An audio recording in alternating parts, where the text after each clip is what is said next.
जिल्हा मध्यवर्ती सहकारी बँकेच्या आगामी निवडणुकीसंदर्भात बँकेचे अध्यक्ष, महाराष्ट्र राज्याचे माजी सहकार मंत्री, माजी खासदार, ज्येष्ठ नेते भास्करराव पाटील खतगावकर यांच्या अध्यक्षतेखाली पत्रकार परिषद संपन्न। या पत्रकार परिषदेच्या माध्यमातून बँकेच्या एकूण उलाढालीबद्दल, आर्थिक व्यवहारांबद्दल आणि आजपर्यंतच्या कार्याबद्दल त्यांनी संपूर्ण इत्थंभूत माहिती दिली। बँकेची थकबाकी, बँकेचा चढउतार आणि त्यांच्या कार्यकाळात बँकेने केलेली प्रगती याबद्दल माहिती दिली। पाहूया हा वृत्तांत। थोडक्यात सांगा सुरुवातीला, नंतर काही एक दोन प्रश्न असतील, नंतर विषय सांगा। नांदेड जिल्हा मध्यवर्ती सहकारी बँकेची 31 मार्च 2026 ची बॅलन्स शीट आणि गेल्या 10 वर्षामध्ये जिल्हा मध्यवर्ती बँकेने केलेली प्रगती याची सर्वांना माहिती व्हावी यासाठी आज आपण पत्रकार मित्राला आणि इलेक्ट्रॉनिक मीडियाच्या आमच्या सर्वांना इथं या ठिकाणी निमंत्रण दिले। मोठ्या संख्येनं आलेले ते उपस्थित आहेत, त्याबद्दल मी त्यांचे मनापासून आभार मानतो। मला अतिशय सांगायला आनंद आहे की या वर्षीचा नांदेड जिल्हा मध्यवर्ती सहकारी बँकेचा ढोबळ नफा हा 53,75,00,000 रुपये आहे। त्याचा आता आपल्याला वैधानिक तरतुदी करावी लागतात, वेगवेगळ्या टॅक्स लागू नये म्हणून। ते केल्यानंतर 7,15,00,000च्या वर द्यायला निव्वळ नफा मिळाला। मला सांगायला अतिशय आनंद आहे की खूप चांगली प्रगती आपण केली। या संचालक मंडळाच्या काळामध्येच आपण डाटा सेंटर उभं केलं। आज आपण 3 नवीन इमारती बांधतोय। भोकरची इमारत आता उद्या 24 तारखेला तिचं उद्घाटन आहे। सहकार मंत्री आणि अशोकरावजी तिथे येत आहेत। बिलोलीची इमारत झाली, नायगावची इमारत होते आणि तालुक्याचे जेवढे ठिकाण आहेत त्या ठिकाणी आम्ही ATM मशीन बसवलेले आहेत आणि 2 मोबाईल व्हॅन ज्याला म्हणतात आपण ATMचे, त्याही आपण सुरू केले।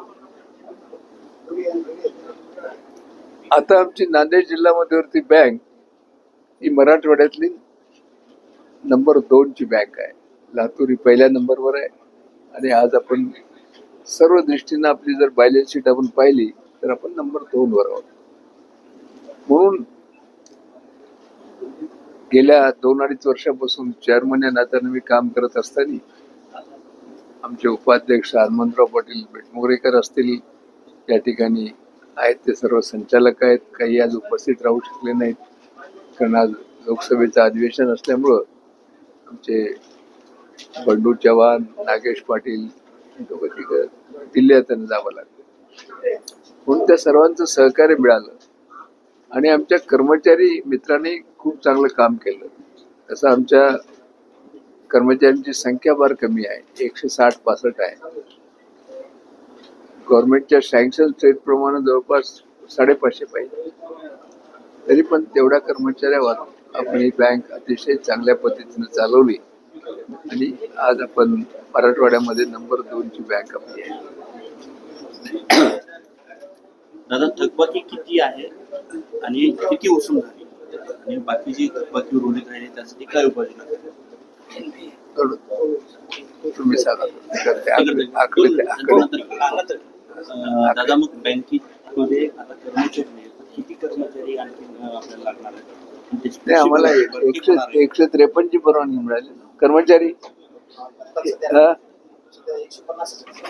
150 ची परवानगी गव्हर्नमेंटच्या हातामध्ये। आम्ही गव्हर्नमेंटला कळवलं की त्यांनी भरती करावं। टेक्निकल त्यांच्याकडून दादा, राजकीय तेवढं सक्रिय दिसत नाही, तुम्ही काय सांगा? आता मी 84 क्रॉस केलेलं आहे वयाच्या मनात। मार्गदर्शन करतो, ऐकले नाही ऐकले। 2008 पासून संचालक म्हणून बळकट झालेला आहे, प्रशासक लागले नाही, काय नाही। बँकेमध्ये संभ्रमांची परिस्थिती निर्माण झाली आहे। बँकेमध्ये संभ्रम झालं तर एवढी प्रगती कसं होईल? संभ्रम झाल्यानंतर एवढी प्रगती कसं होईल? आज नांदेड जिल्हा मध्यवर्ती सहकारी बँकेच्या 2025-26 आर्थिक वर्षाच्या ताळेबंदाच्या अनुषंगानं असलेली आर्थिक स्थिती आपल्यासमोर मांडण्यासाठी माननीय अध्यक्ष महोदयांनी पत्रकार परिषद बोलवली होती. आपण पत्रकार परिषदेला अत्यंत शॉर्ट नोटीसवर उपलब्ध झाला त्याबद्दल सर्वप्रथम मी आपल्या सर्वांचे आभार व्यक्त करतो. आणि बँकेच्या ताळेबंदाची संपूर्ण माहिती तर अध्यक्ष महोदयांनी दिलेलीच आहे, परंतु ठळक ज्या गोष्टी आहेत त्या मुद्दाम उल्लेख करतो. बँकेचा जो ढोबळ नफा आहे तो 53,75,00,000 झालेला आहे आणि त्यामध्ये वैधानिक ज्या तरतुदी आहेत त्या तरतुदी जाता 7,32,00,000 निव्वळ नफा बँकेला झालेला आहे. बँकेनं या मध्यंतरीच्या ज्या काळा आहे त्या काळामध्ये बँक तुम्हाला माहिती आहे की 2005 या काळामध्ये अत्यंत अडचणीत होती. 562 कोटी रुपये बँकेचा NPA होता आणि तो NPA वसुलीसाठी बँकेनं जी कारवाई केली, संचालक मंडळाने जे निर्णय घेतले आणि त्यामुळं आज बँकेचा NPAचा आकडा जर पाहिला तर तो 136 कोटीवर आहे. ज्याचं एकूण कर्जाचे प्रमाण जे होतं ते 88% होतं आणि ते प्रमाण आता 14.20% एवढं आलेलं आहे.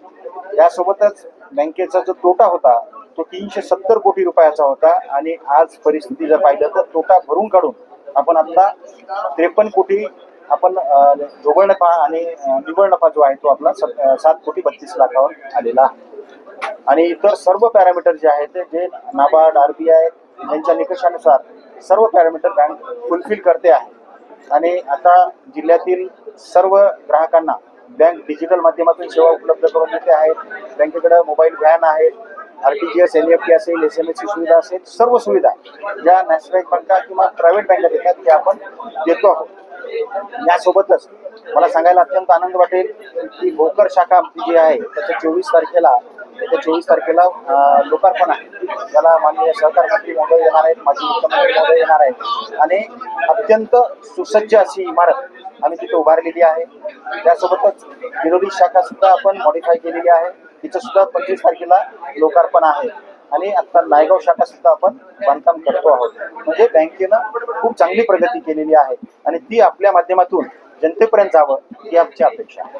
बँक नफ्यामध्ये येण्यासाठी कुठले निर्णय तुम्ही घेतले? बँक नफ्यामध्ये येण्यासाठी अत्यंत चांगले निर्णय संचालक मंडळाने घेतले, ज्यामध्ये वसुलीसाठी खूप मोठे निर्णय झालेले आहेत. जी वसुली होणं शक्य नव्हतं ती वसुली सुद्धा आपण केलेली आहे आणि ती वसुली झाल्यामुळं आपली प्रगती झालेली आहे. एकूण किती कर्मचारी आहेत आणि किती आवश्यकता आहे? एकूण आपल्याकडे आता 150 कर्मचारी आहेत.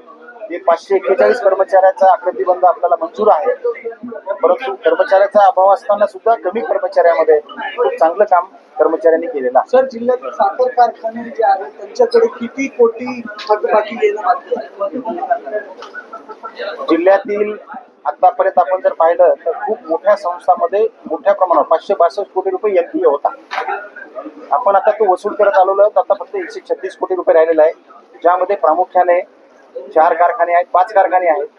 गोदावरी मनार सहकारी साखर कारखाना असेल, कलंबर असेल, त्याच्यानंतर जयांबिका असेल, हुतात्मा असेल आणि जय शिवशंकर या 5 कारखान्याकडे 130 कोटी रुपये येणं बाकी आहे. आणि इतर जे आहेत ते मग इतर संस्था छोटे आहेत. बँकेमध्ये सेव्हिंग सस्पेन्स एक हेड आहे, त्याच्यामधले जे पैसे आहे ते मंडळ आपण बँक वापरता येईल का त्याला? नाही बघा, सेव्हिंग सस्पेन्स लिमिट का ओपन केलं जात आहे? कारण जिथं अकाउंटचे डिटेल नसतात तर ती सस्पेन्सला रक्कम जाते, परंतु ज्यावेळेस ते डिटेल उपलब्ध होतात ती सस्पेंड होऊन ती डायरेक्ट त्यांना दिली जाते. परंतु अशा अमाऊंट जर असतील जास्त तर त्या RBI ला 10 वर्षांनंतर पाठवावे लागतात, ते आपण पाठवतात.